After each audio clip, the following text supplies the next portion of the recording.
Hello વિદ્યાર્થી મિત્રો, આપ સૌ વિદ્યાર્થી મિત્રોનું ઓનલાઈન લેક્ચરની અંદર હું હાર્દિક સ્વાગત કરું છું. વિદ્યાર્થી મિત્રો, ધોરણ 7 ની અંદર ગુજરાતીમાં પાઠ નંબર 10 વલયની અવકાશી સફર વિશે મિત્રો આજે આપણે થોડીક વાત કરવાના છીએ. અગાઉના લેક્ચરની અંદર આપણે એ પાઠ વિશે ઘણું બધું શીખી ગયા છીએ. ત્યારબાદના લેક્ચરમાં આપણે આગળ વધીએ તે પહેલા થોડીક સામાન્ય એવી માહિતી મેળવી લઈએ. આ એક એવી વિજ્ઞાન કથા છે જેના અંદરથી બાળકોને વિજ્ઞાન વિશે જાણવાની ઉત્સુકતા જાગે કે ભાઈ બાબતો કઈ રીતે બને છે, બીજા ગ્રહ ઉપર કઈ રીતે જીવન શક્ય છે ને કઈ કઈ બાબતો જોવા મળે છે. આ બધી જ બાબતોની માહિતી સરસ રીતે આપણામાં કંઈક નવી વસ્તુઓ જાણવાની જિજ્ઞાસા ઉત્પન્ન થાય એવા ધ્યેયથી આપણા પાઠના લેખક છે ડોક્ટર કિશોરસિંહ અંધારિયા, જેમણે આ પોતાનો ધ્યેય અહીં સિદ્ધ કરેલો છે. પાઠનો સાહિત્ય પ્રકાર છે વિજ્ઞાન કથા. તમે મિત્રો અગાઉ જોયું હશે કે આ ત્રણ મિત્રોની વાત છે, વલય, વિસ્મય અને વિરાટ. હવે આજે જે ત્રણેય મિત્રો ઉનાળાના વેકેશનની અંદર વલયની અગાસી ઉપર સૂતા છે, તેમજ અગાઉ પણ તેઓ જ્યારે ઉનાળાનું વેકેશન પડતું ત્યારે બધા જ મિત્રો વલયની અગાસી ઉપર સાથે સૂતા. હવે એક આશ્ચર્યજનક બાબત એવી છે કે આ મે મહિનાની કાજળઘેરી રાત હોવા છતાં આકાશની અંદર એક લાલ રંગનું પ્રકાશિત થતું નાનું એવું ટપકું દેખાય છે. એના તરફ ધ્યાન જાય છે. એ લાલ રંગનું ટપકું આખા આકાશને પોતાના પ્રકાશથી પ્રકાશિત કરી મૂકે છે, કારણ કે રાત કાળી હોવાને કારણે લાલ ટપકું પણ ખૂબ પ્રકાશ આપે છે. ધીમે ધીમે એ ટપકું છે એ મોટું થવા લાગે છે. કે ત્રણેય મિત્રોનો એવું અનુમાન હતું કે ભાઈ અત્યારે દિવાળી નથી, તેમ છતાંય આવું રોકેટ છે એ કોણે ફોડ્યું હશે. ધીમે ધીમે એ માન્યતા ભાંગવા લાગી અને એ જે નાનું લાલ રંગનું ટપકું હતું એ મોટું થવા લાગ્યું. હવે વલયનું જ્યાં ઘર હતું એ ઘરની એક્ઝેક્ટ પાછળની જગ્યા ઉપર ખૂબ મોટું મેદાન હોવાને કારણે આ લાલ રંગના ટપકું જે ગોળા જેવું દેખાતું હતું એ મેદાન તરફ ઉતરેલું. હવે આ એક યાન જેવું લાગતું હતું, જે એ લોકો ત્રણેય મિત્રો અનુમાન લગાવે છે કે ભાઈ આપણું સ્પેસ શટલ કે જે આપણે અવકાશ ગંગાની અંદર છોડીએ છીએ એના કરતા પણ આ યાન ઘણું બધું વધારે આધુનિક હોય એવું એને લાગ્યું.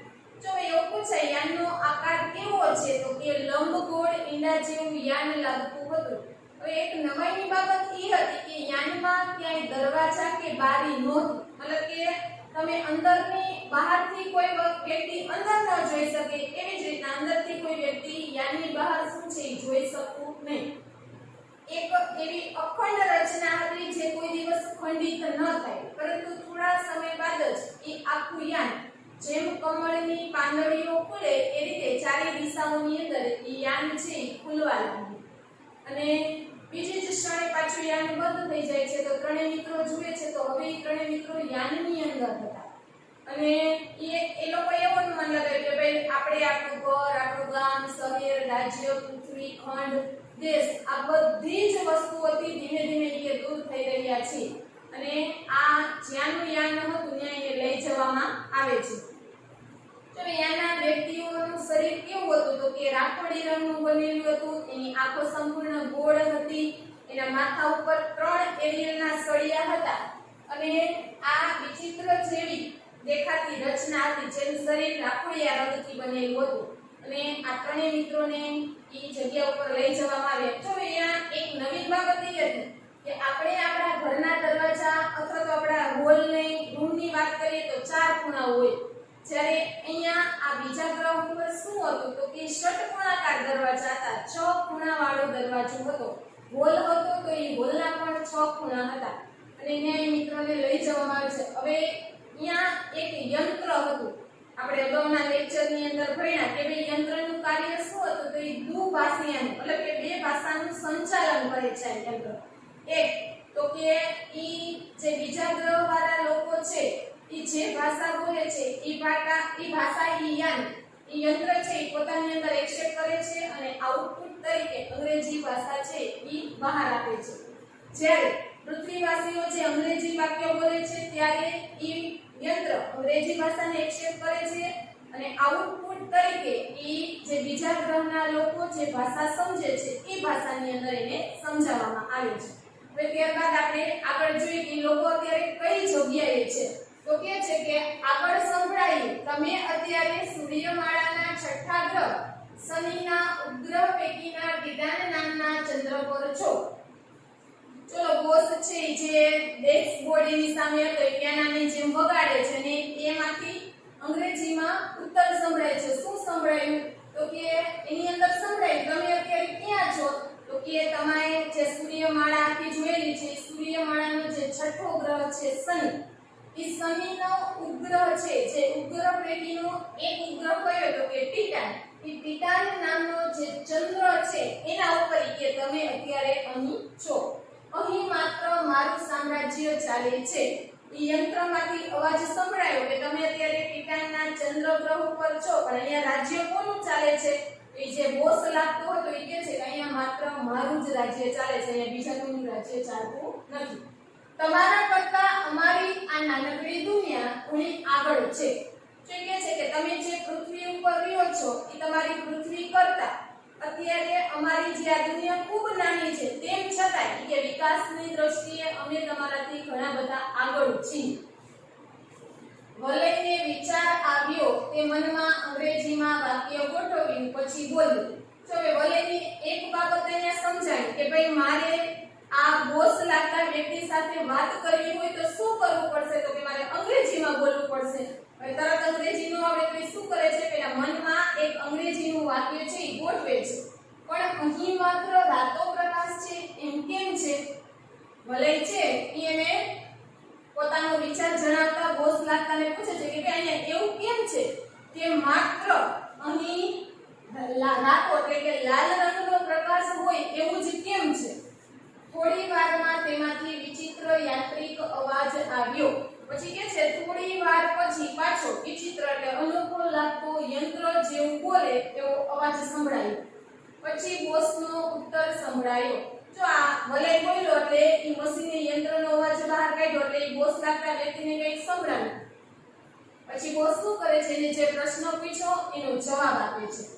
શનિના ગ્રહ કરતા વલયો છે એ તો તમે પૃથ્વીવાસી પણ જાણતા હશો.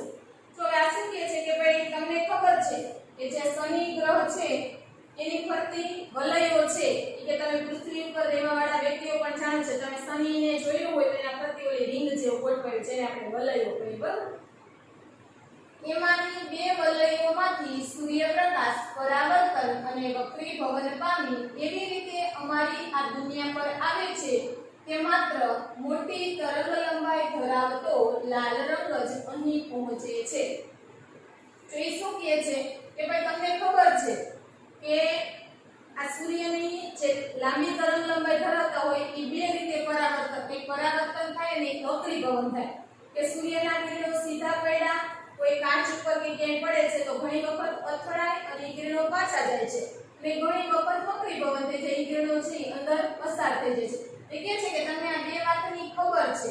એ કહે છે એવી જ રીતે અમારી દુનિયા અત્યારે જે અમે ટિટાન નામના ચંદ્ર ગ્રહ ઉપર છે કે અહીંયા અમારી દુનિયા ઉપર માત્ર કેવી તરંગ લંબાઈ વાળા કિરણો પહોંચે છે તો કે લાંબી તરંગ લંબાઈ ધરાવતા લાલ રંગના કિરણો છે એ અમારા સુધી પહોંચે છે.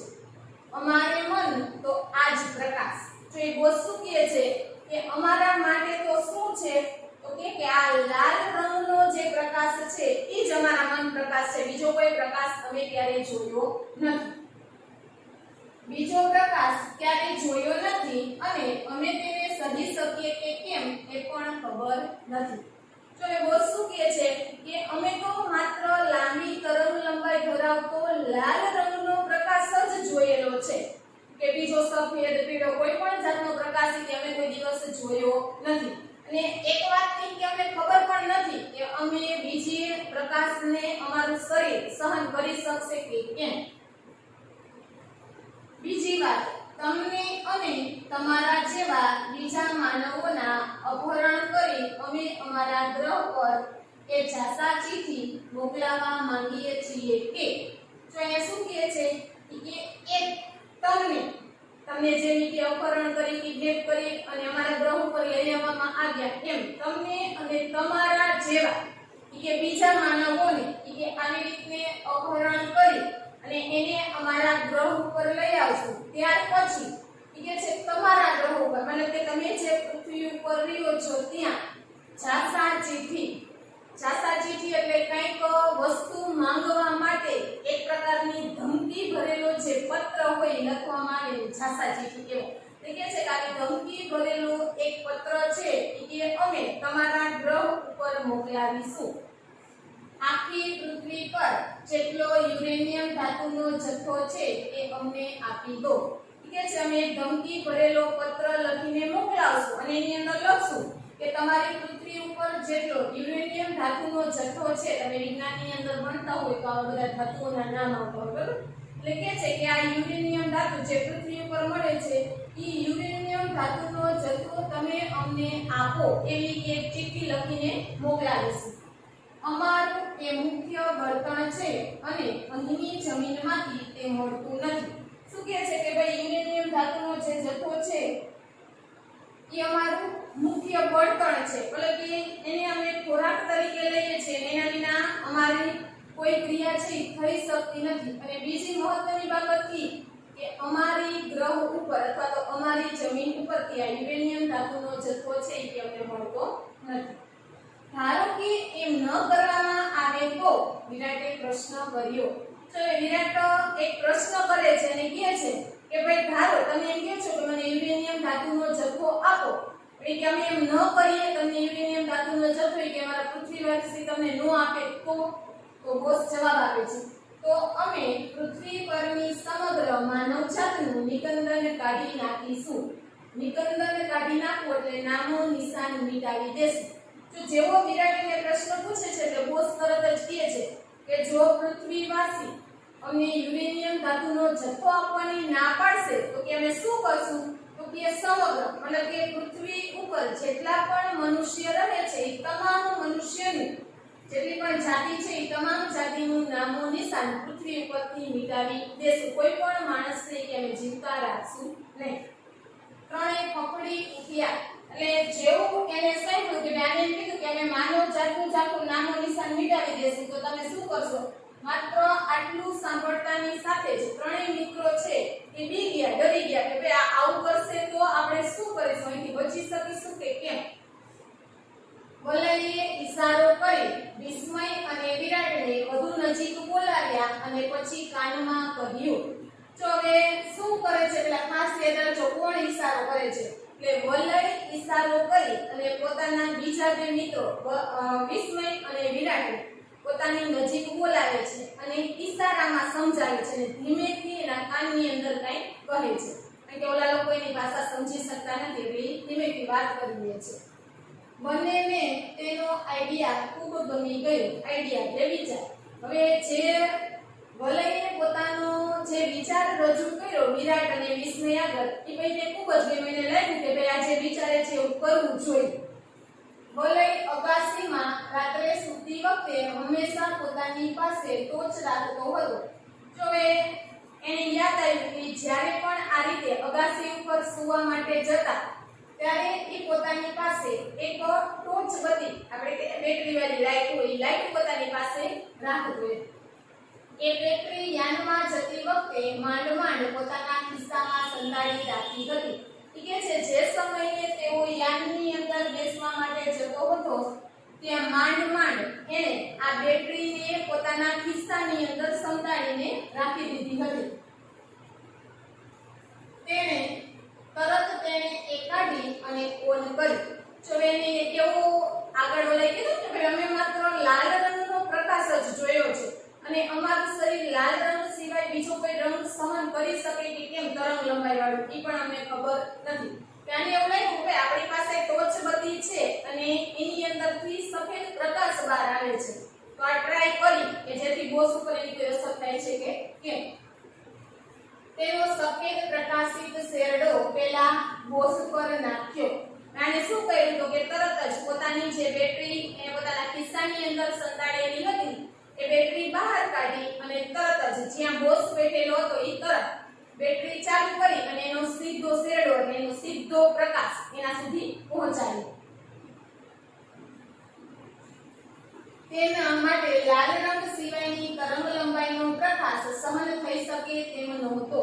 જો એનું શરીર જ આ લાલ રંગના પ્રકાશની અંદર વિકાસ પામ્યો હતો. એટલે કે છે કે ભાઈ લાલ રંગ સિવાય એનું શરીર આ બીજી વસ્તુઓને સહન કરી શકે એમ હતું નહીં. કારણ કે એને એક જ પ્રકાશ થયો છે, એમાં જેનો વિકાસ થયો છે એટલા માટે. એક સામાન્ય ટોચ અહીં શક્તિશાળી શસ્ત્ર પુરાવાર થઈ. કે છે સામાન્ય એટલે એક નાની એવી ટોચ બધી અત્યારે ખૂબ મોટું હથિયાર સાબિત થયું. આપણે ઘણી વખત ઘણી બધી કહેવતો સાંભળેલી હોય કે જે કામ સોયથી થતું હોય તો ત્યાં તલવારની જરૂર પડતી નથી. નાની સોય પણ ખૂબ મોટું હથિયાર સાબિત થઈ શકે છે. એમ અહીં આ નાની એવી ટોચ પણ ખૂબ મોટું હથિયાર સાબિત થયું. તેના રબડીય રાખોડી દેહ આ રાતા રંગના પ્રકાશમાં જ વિકાસ પામ્યો હતો. શું કહે છે કે ભાઈ એક તો એનું શરીર આ રબરથી બનેલું હતું અને રબરનું બનેલું શરીર માત્ર લાલ રંગના પ્રકાશની અંદર જ એનો વિકાસ થયો છે, જેથી કરી અને આ સફેદ રંગનો પ્રકાશ છે એનું શરીર સહન કરી શક્યું નહીં. તરત એને આ સફેદ પ્રકાશથી બળતરા થવા લાગી. જો લાલ રંગનો પ્રકાશ હતો તો એના શરીરનો વિકાસ થતો હતો, પણ જેવો સફેદ રંગનો પ્રકાશ એના શરીર પર પડ્યો એટલે એનું શરીર આખું બળવા લાગ્યું, બળતરા થવા લાગ્યું. તેના દેહમાંથી યાંત્રિક અવાજો આવવા લાગ્યા અને એનું રબડીય પોચું શરીર ઓગળવા લાગ્યું. જો દેહ એટલે શરીર કે છે કે ભાઈ એના શરીરમાંથી જેમ યંત્ર તૂટે અને જેવો અવાજ સંભળાય એવો અવાજ એના શરીરમાંથી સંભળાવા લાગ્યું અને રબરનું બનેલું એનું જે પોચું શરીર હતું એ ધીમે ધીમે ઓગળવા લાગ્યું. મતલબ કે એ આખું શરીર છે યંત્રની જેમ તૂટી અને પડવા લાગ્યું. હવે ત્રણેયના જીવમાં જીવ આવ્યો. એ છે કે જેવો બોસ આ રીતે એનું શરીર આખું યંત્રની જેમ તૂટવા લાગ્યું એટલે ત્રણેય મિત્રોના જીવમાં જીવ આવ્યો એટલે આનંદ થયો, ઉત્સાહ થયો કે હાસ હવે અહીંથી બચી શકી એવો કંઈક રસ્તો એમને જોયો. ત્યાં સુધીમાં આ વિચિત્ર જીવોમાં મોટી ભાગદોડ મચી ગઈ. હજી કહે છે કે આવું બન્યું ત્યાં સુધીમાં તો આ વિચિત્ર એટલે અનોખા લાગતા જે જીવો હતા એ જીવની અંદર ભાગદોડ મચી ગઈ. મતલબ કે પોતાનો જીવ બચાવવા માટે બધા જ વ્યક્તિઓ આમથી તેમ દોડવા લાગ્યા. બોસના તો ત્યાં જ રામ રમી ગયા. રામ રમી જવા એટલે મૃત્યુ પામી ગયા. માત્ર એક સફેદ રંગની લાઈટ એના ઉપર પડવાથી જ એ બોસ છે ન્યા ને ન્યા મૃત્યુ પામ્યો. ક્ષણવારમાં બાજી આ ત્રણેય મિત્રોના હાથમાં આવી ગઈ. ક્ષણ એટલે પળ કે છે ભાઈ એક પળની અંદર જ આ બાજી એટલે ખેલ હવે આ ત્રણેય મિત્રોના હાથમાં આવી ગઈ. અત્યાર સુધી એ લોકો બીતાતા, ડરતા હતા, શું કરશું, કઈ રીતે આ દુનિયામાંથી બહાર નીકળી જશું. પણ જેવું બોસ મળ્યો એટલે તરત જ એ ત્રણેય મિત્રોના જીવમાં જીવ આવી ગયો અને હવે જેમ કરે એમ થઈ શકે એમ હતું. તેમણે અંગ્રેજીમાં કંટ્રોલ બોર્ડના માધ્યમ વડે તે જીવોને ધમકી આપી અને પોતાને તાત્કાલિક પૃથ્વી પર પાછા જવા માટે યાનની વ્યવસ્થા કરવા કહ્યું. જો એ શું કરે છે એ ત્રણેય મિત્રો જે બોર્ડ હતો ડેસ્ક બોર્ડ સામે એના માધ્યમ દ્વારા અંગ્રેજીમાં એક સૂચના એ લોકોએ મોકલી અને કીધું કે ભાઈ તમને એ લોકોને ધમકી આપી કે જો તમે મને અહીંથી અમને ત્રણેય મિત્રોને જો પૃથ્વી ઉપર પાછા નહીં મોકલો તો જેમ તમારો બોસ મૃત્યુ પામ્યો એમ કે અમે તમને પણ મારી નાખીશું. એટલે જલ્દીથી તમે અમને તાત્કાલિક પૃથ્વી પર જઈ શકાય એવી કોઈ વ્યવસ્થા કરી આપો. ખૂબ જ ભયભીત થયેલા ઉપગ્રહવાસીઓને તરત જ તેમણે યાનમાં બેસાડી દીધા અને યાન પૃથ્વી સુધી પહોંચે એ માટે પ્રોગ્રામ કરી દીધું. જો ઓલા લોકો તો ખૂબ ડરી ગયા હતા કારણ કે એના બોસ મરી ગયો તો કે એ લોકો પાસે એનો મગજ એ નહોતો કે એ વિચારે કે શું થઈ શકે. એટલે એ શું કરે છે તો કે તરત જ એ બીજા ઉપગ્રહવાસીઓ જે છે એને એક યાનની વ્યવસ્થા કરી ત્રણેય મિત્રોને યાનની અંદર બેસાડ્યા અને આખો પ્રોગ્રામ એ રીતે સેટ કર્યો કે હવે યાન સીધું પૃથ્વી પર જઈ અને ઊભું રહે. ત્રણેય લાલ રંગની આ દુનિયાને અલવિદા કરી.